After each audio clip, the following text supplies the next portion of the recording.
The 634th edition of the MMA Gambling Podcast on the Sports Gambling Podcast Network is brought to you by Underdog Fantasy. Sign up with promo code MMASGPN to claim your first-time deposit offer of up to $250 in bonus cash. That's UnderdogFantasy.com, promo code MMASGPN. And we're also brought to you by Rhythm. Rhythm's college football and NFL projections are now live. Claim your 7-day free trial today by going to sportsgamblingpodcast.com/rhythm. That's sportsgamblingpodcast.com/RITHMM.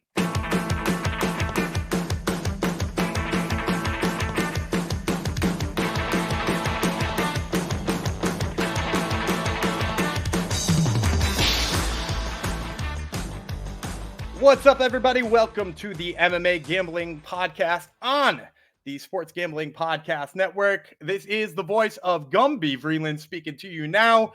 I know you guys are not used to hearing my voice first. That's because, as you know from the previous episodes, it has been advertised. It has long been said it was going to happen.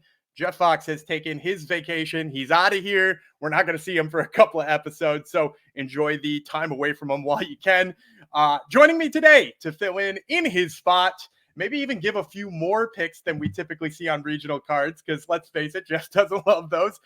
Joining me today, heavily recommended Ryan Jarrell. Ryan Jarrell from MMA News. You can check out all of his interviews with MMA fighters. Sometimes NEF announcer as well, so he knows the regional scene as well as anybody. Ryan, thank you so much for joining me, man. Good to be back, Daniel. Always a pleasure to talk to you. Great. So we're going to be breaking down today, for those of you who don't know, we're going to be breaking down the second episode of Dana White's Contender Series. You could obviously see that from the title on this video. And if you aren't watching this on YouTube, please do me a favor. Head on over to our YouTube, click the subscribe button. Those numbers have been going up the whole time, but it helps us continue to do what we do here at MMA Gambling Podcast. So thank you for all of you who have done that.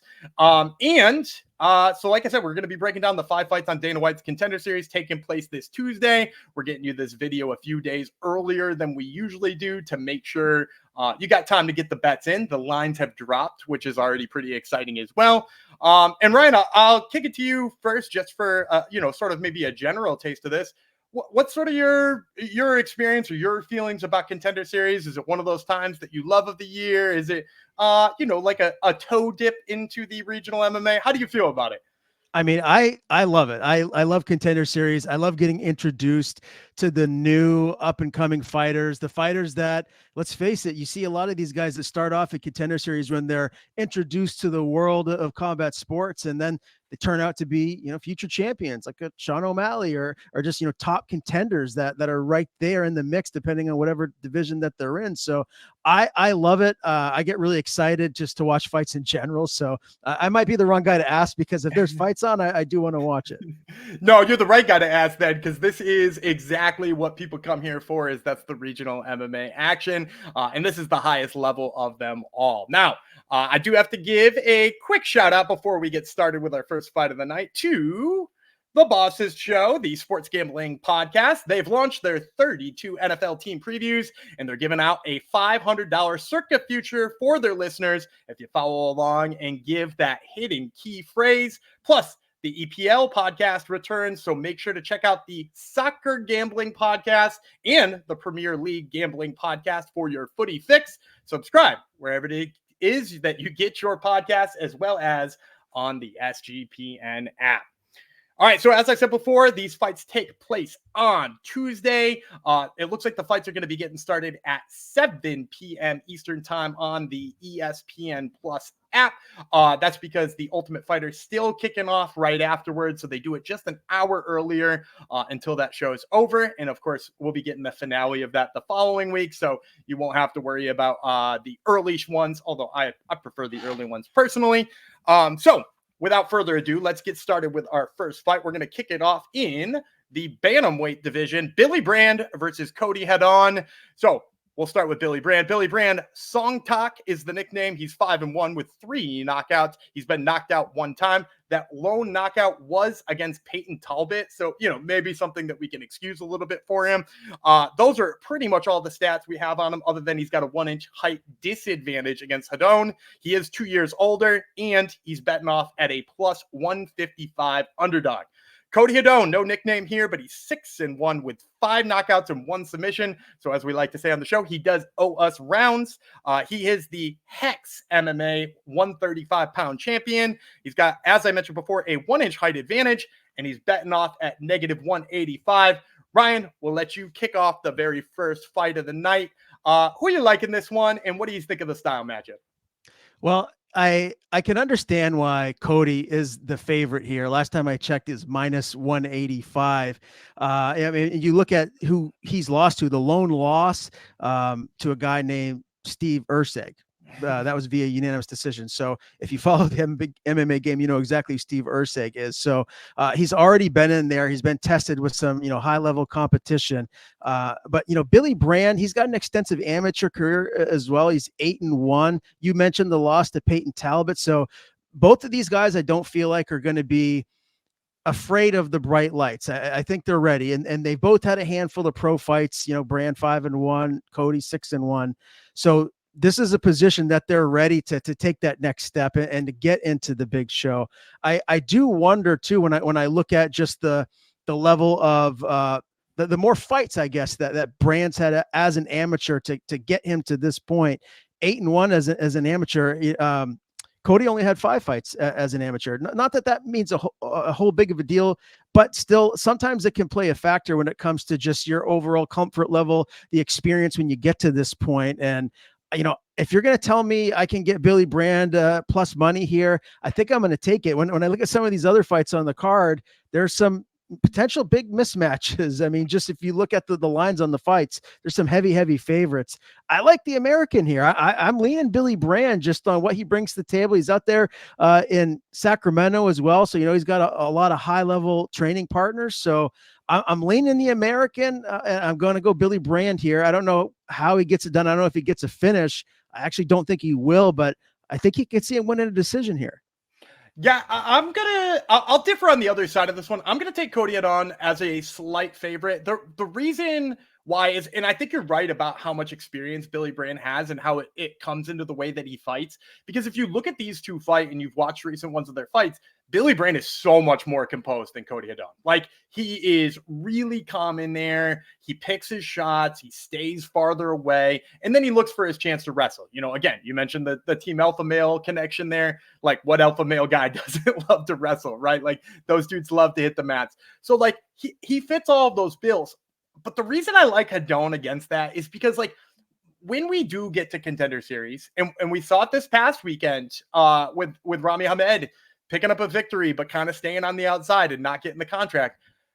These guys who know that what's on the line and know that they have to make this a more exciting fight, I think they get in there and they get a little bit more reckless. And not that I don't think Billy Brand can win that kind of fight, but I think Cody Haddon is built for those types of fights. Like, if you've watched any of his, he wants a brawl. He wants this to be crazy. And, I've seen him getting taken down a couple of times and get back up. You mentioned the Stephen Erceg fight. By the way, I excused Billy Brand's loss to Peyton Talbot, but not Cody Haddon's loss to Stephen Erceg, which is, that's a major slip up on my point. But yeah, like, he gets back up after he gets taken down. I like his sprawling ability. And, I like Billy Brand's wrestling, but I will say, I haven't been the biggest fan of his like jiu-jitsu positionally. Like, part of the reason why Peyton Talbot was able to wear him out was that every single time Billy Brand shot a takedown, he was on top of him for like 2 or 3 seconds, and then there was a scramble or something like that. So I think Billy Brand is going to have a tough time holding Cody Haddon down. I think at the end of the day, that brawling takes over for Cody Haddon. And so I'm going to go with him as a slight favorite. So we'll differ a little bit on the first one. And that'll kick us over to the second fight of the night. We're going way up in weight, way up in stature as well. I'm, of course, talking about Cam Rowston versus Torrez Finney at middleweight. So we'll start with the underdog, Rowston, first. His nickname is Van Dam. He's 8-2 on his career, 4 knockouts, 4 submissions. He's got a 6-inch height advantage in this fight. That's right. You heard me correctly, a 6-inch height advantage in this fight. He's won multiple regional championships as well, and he is going to be 4 years older than Torrez Finney here. Torrez Finney, the Punisher, 8-0 in his career. He was 1-0 on Contender Series. He beat Yuri Panfarov in his fight last year. He's got 6 knockouts, 1 submission. He is coming off an absolute viral bomb of a knockout, and he is a negative 500 favorite to the plus 375 on Cam Rowston. I don't mind kicking this one off. We'll alternate back and forth here. It's Torrez Finney. It's always been Torrez Finney. This dude, it was criminal that they didn't sign him last year, especially after signing, I'm just going to say this. After signing 2 people who lost, one of them just because they took a good beating, not even because they put on a good show, but they took a good beating. They got hired. Somehow Torrez Finney gets left on the sidelines just because, I don't know, maybe he didn't have the good first round, or maybe they didn't like that he was wrestle heavy. But like, this guy is, first of all, a specimen. He's fun to watch. He's got to be easily marketable. He's like this gentle giant who, and maybe not giant. Giant might be the wrong word because he's not that tall. But like, he's this like big, gentle Hulk, and he's out there sleeping people all the time. Like I said, he's got 8 fights. 1 time has gone to decision. And, as far as a stylistic matchup here too, if you watch Rowston fight, Muay Thai guy, tons of Muay Thai background. You got to appreciate that about him. But he also hasn't fought in 2 years. He was supposed to be on Contender Series, dropped out of that fight with Chad Hannacum, who wound up losing his fight to Dylan Budka, who's now in the UFC, going to be fighting Andre Petrosky pretty soon. And so like Rowston, kickboxing guy, hands super low. I could see Torrez Finney throwing that overhand right and knocking him out with the hands down. I could see him just getting in on 100 takedowns and ground and pounding him to a, fine pulp. But the bottom line is, I'm not going against Torrez Finney. Even at negative 500, we'll probably look for some props to make it look a little juicier. What say you here, Ryan, on this fight? Yeah, I don't think I've ever said this before when I'm picking or previewing fights, but you have to be crazy to bet on Cam Rowston. He has no chance. Like, he's not going to win this fight. I'm just trying to think of a good analogy of what I would do if he wins this fight. I'm not going to play that game because I guess anything can happen, but Torrez Finney is my lock on this card. This guy's an absolute animal. If you haven't seen him before, he kind of looks like a shorter version of that giant dude from The Longest Yard. He is a monster, and 2-time state wrestling champion. He turned down a scholarship to go wrestle, to walk on and play college football. He was moved because of his height. He was moved from a defensive lineman to a fullback in college. And in high school, he was like second in the nation in tackles. He was an All-American. So he's an unbelievable athlete. And when you put that together with such a high level wrestler, that's a scary combination. And Dana didn't sign him after the first Contender Series because he said he wanted him to go work on his striking. That was the issue, right? Like, he got kind of pieced up a little bit in that first round. He came back, he got the victory at Contender Series. He shored that up. He went back. He's working with some high level coaches now. And right now, after you've seen his most recent TKO victory, the guy has clearly improved his stand-up skill set. I love Torrez Finney. I think he wins this fight easily. If it gets out of the first round, I'll be shocked. And I can't wait to see what he does in the UFC middleweight division. I just hope that, he can kind of keep his weight where it needs to be when he's out of camp, because he was telling me he could get up as high as 230 when he's not paying attention to what he eats. The guy's a monster. Give me Torrez Finney all day, every day. He's going to win this one. Yeah, and I'll also add in there too about what you said about his improving striking. Not only is he coming off of that stand-up knockout in his last fight, but to your point, he was working with Bang Ludwig up at his camp, which, if you were a guy who comes from an athletic wrestling background, much like he has, what more could you want than him to spend time with one of the guys we all respect as far as striking arts, right? Like, that's the perfect thing for him to be doing. So looking forward to Torrez Finney. One other thing I'm looking forward to is Underdog Fantasy. Underdog Fantasy is live with their Pick 8. If you go 8-0, you can win up to 325 times your entry, or you can play fantasy football the right way with Best Ball. Best Ball Mania is live now with $15 million in prizes, and Underdog just launched their season-long football projections. Higher or lower for all your favorite college football players. You can use specials and boosts on all flex entries. And personal suggestion here, I'm a big fan of the Atlanta Braves, as many people know. So next time Chris Sale takes the bump, I'm going to use that special with the higher than on Chris Sale's strikeouts, because always Chris Sale coming and dealing. So sign up with promo code MMASGPN to claim your special pick and first time deposit offer of up to $250 in bonus cash. Once again, that's Underdog Fantasy, promo code MMASGPN. All right, back at it again with another exciting fight. We're going all the way back down to bantamweight, where we started the episode as well. And we're talking about Cortavious Romious, also from the previous season of the Ultimate, or not the Ultimate Fighter, Dana White's Contender Series. He's going to be fighting Canada's Michael Imperato. We'll start with Imperato first. Imperato, 12-6 on his career, 9 submissions. He's been knocked out twice, submitted once. He has a 4-inch height advantage here. For some reason, they don't have his age listed. I don't know if he's trying to hide it. I know he made his pro debut or his MMA debut in 2010. So the dude's been around for a minute.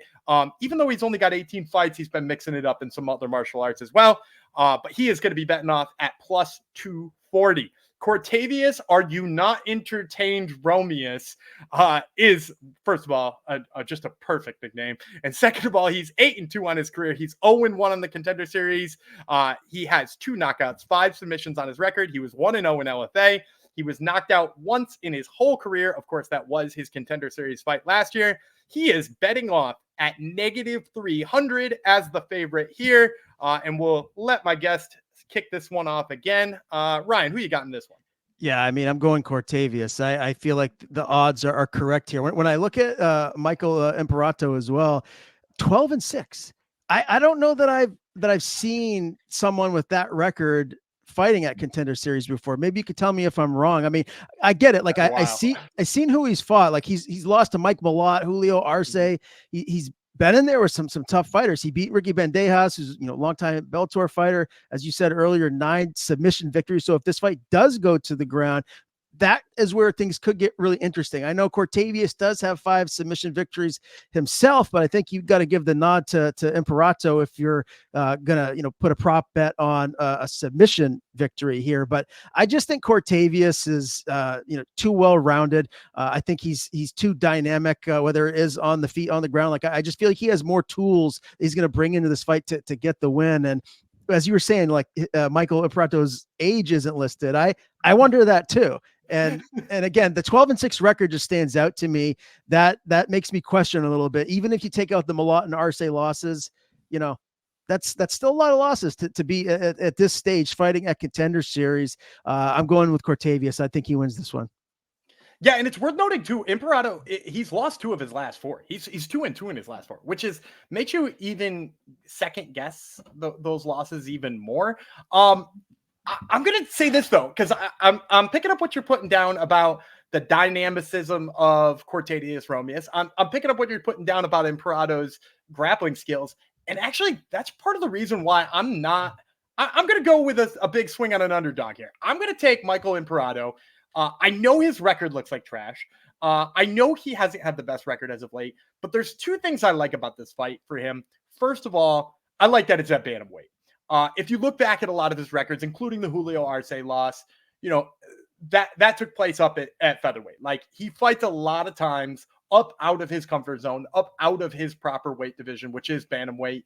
And he kind of isn't allowed to get his grappling game going at those weights because he is too damn small for that weight class. So I like that he's coming down to the right weight class. The other thing I like is, as you said, Cortavious Romious, he's super dynamic. He is a bull in a china shop in there. He throws big hooks, crashes into exchanges, gets absolutely nuts in there.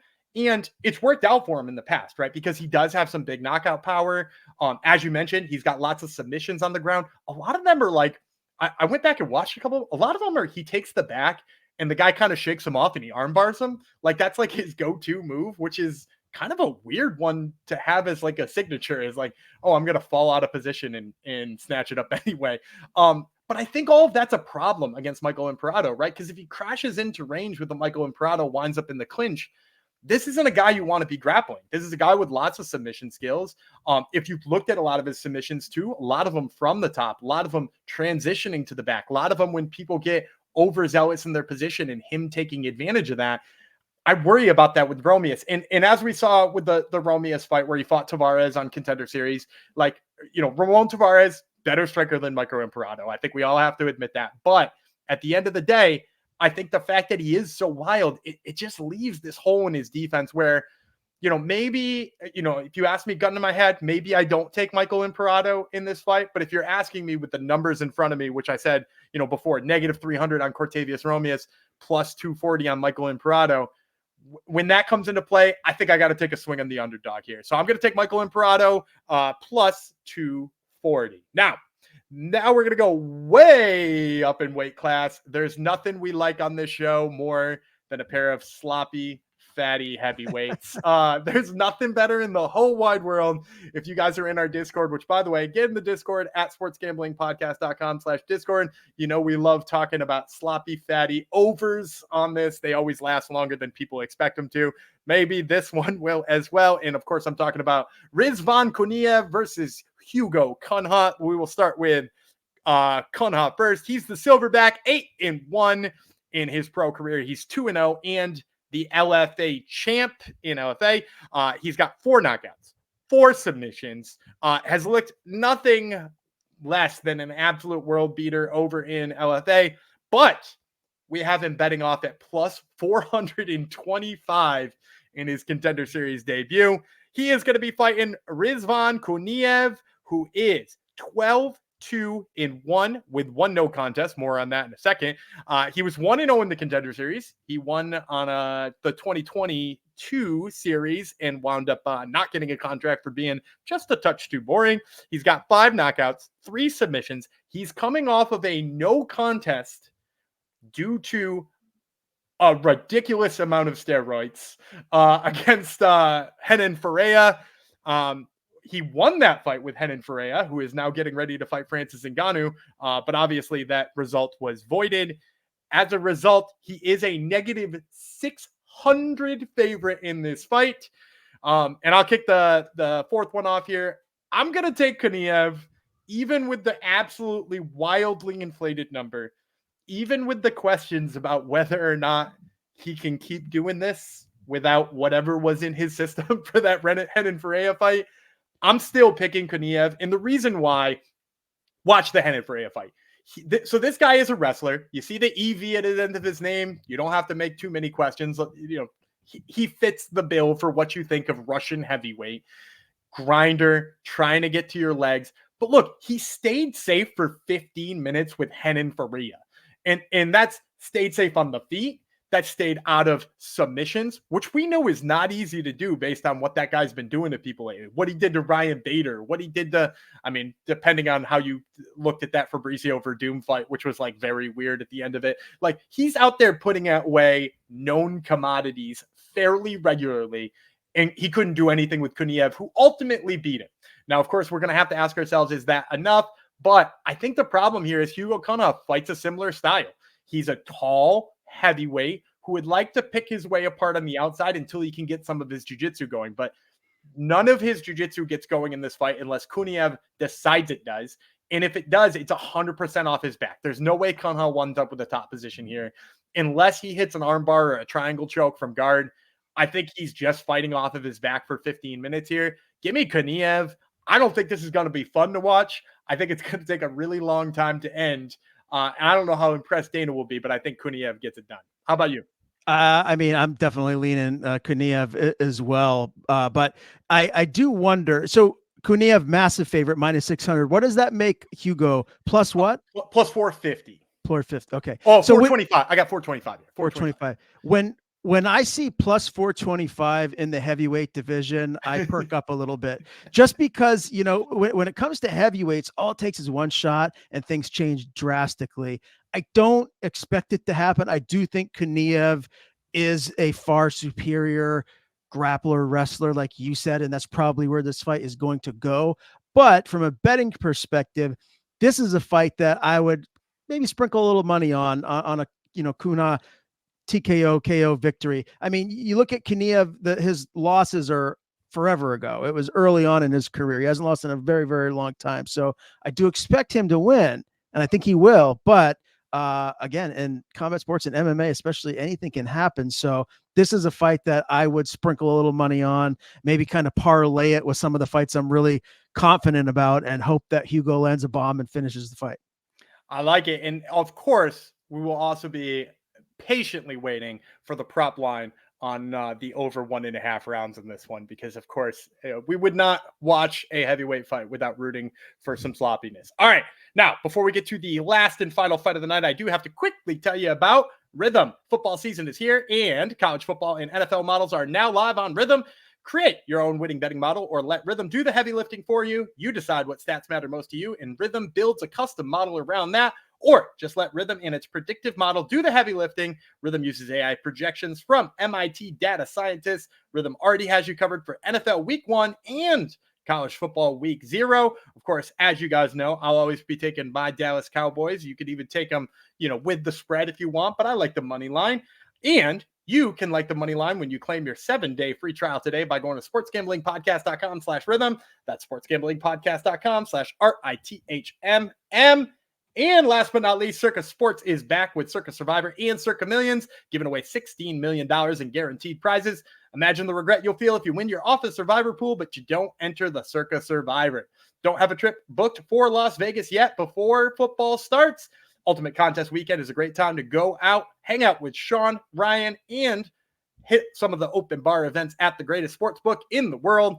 That's August 22nd through the 24th, and you can use promo code SGP15 to save 15% off on your hotel room for sign-up weekend. Sign up in person at Circa Sports between now and September 7th, and you could use a proxy to play from anywhere.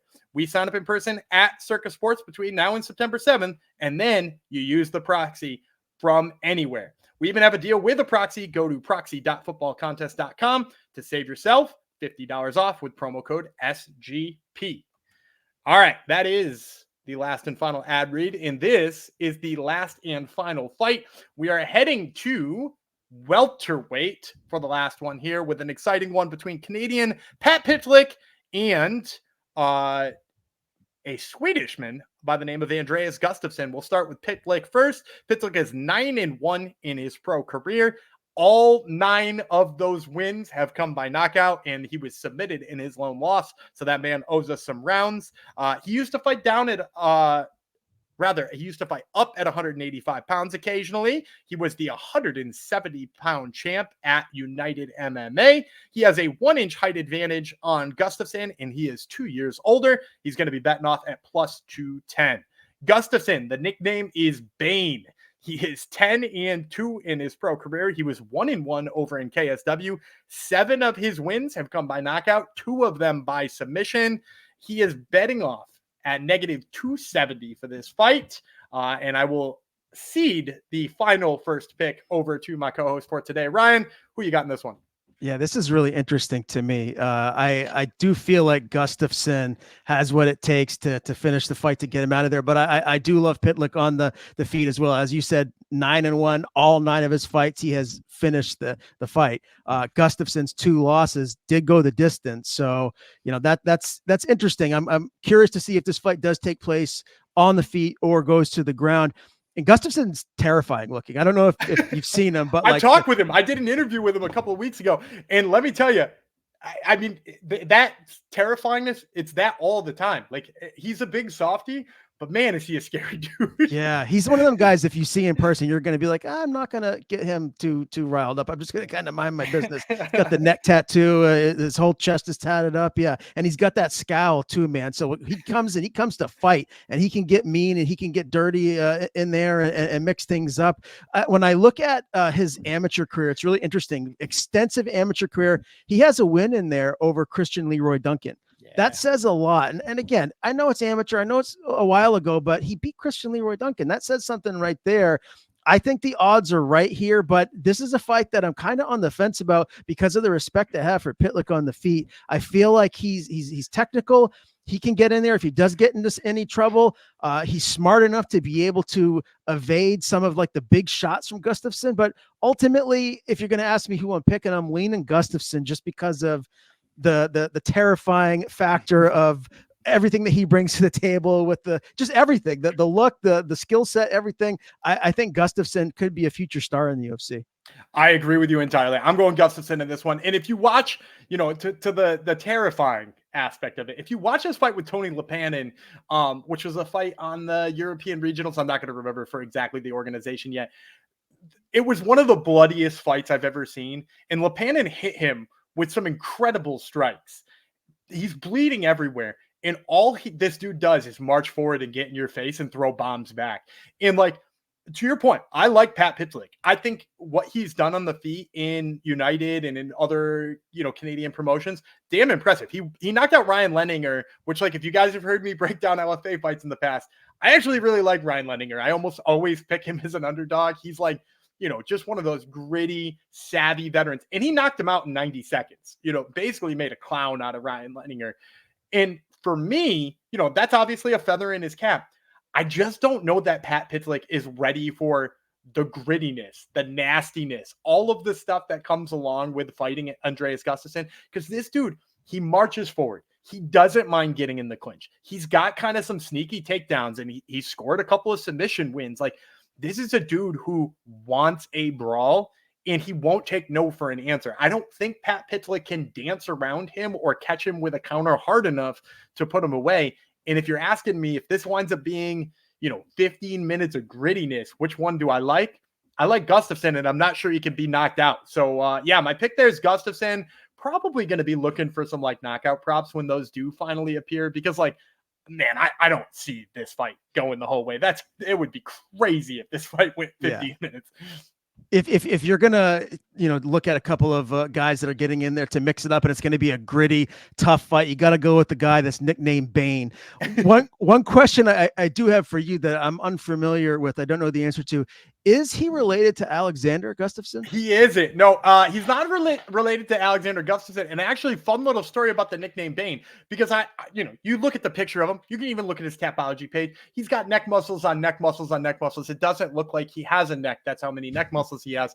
And I assumed it's Bane, the Batman character, right? And it's actually something from Norse mythology that is this thing that haunts you from the forest, which somehow is scarier than if it was Bane, the Batman villain. So, he's a thing that haunts you. He's your worst nightmare. He's the bane of your existence, which is terrifying. I'm pumped for it.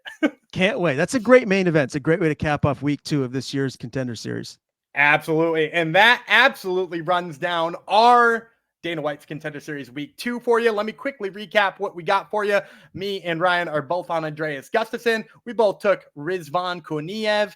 He was on Cortavious Romious as the favorite. I'm on Imperato as a dog. We're both way in on Torrez Finney. And then in the opener, we differed. He has Billy Brand, the underdog, and I took Cody Haddon, the favorite. So that's going to do it for the 634th edition of this podcast. Thank you guys again for tuning in. Make sure to subscribe to the YouTube. Even if you don't want the notifications, turn those babies off. We will still take the subscriber number anyway. Make sure you get in the Discord at sportsgamblingpodcast.com/Discord.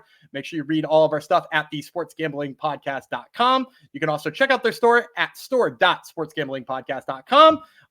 They've got all kinds of cool duds there, including plenty of cool MMA gambling podcast stuff. And you can check out my podcast, Top Turtle MMA, this week. We are going to be talking to the aforementioned Cody Haddon, who we mentioned earlier on the show, as well as, Sean Gauchi, who is also an Australian who will be fighting on week 9 as well. So make sure you check those out, and make sure you check out Ryan Jarrell on MMA News. You can get all of his writing and his interviews there. And I guess I should plug my old co-host. He'll be my co-host again at some point in time. I guess I should plug him real quick. Make sure you follow him at Jeff Fox Writer on Twitter, and check out his Substack at moneymma.substack.com. And I think that just about does it. So Ryan, thank you again for joining us. Thank you for having me. Look forward to coming back at some point down the line. Absolutely. And I'm Dana Gumby Freeland. He's Ryan Jarrell, and we will see you next time.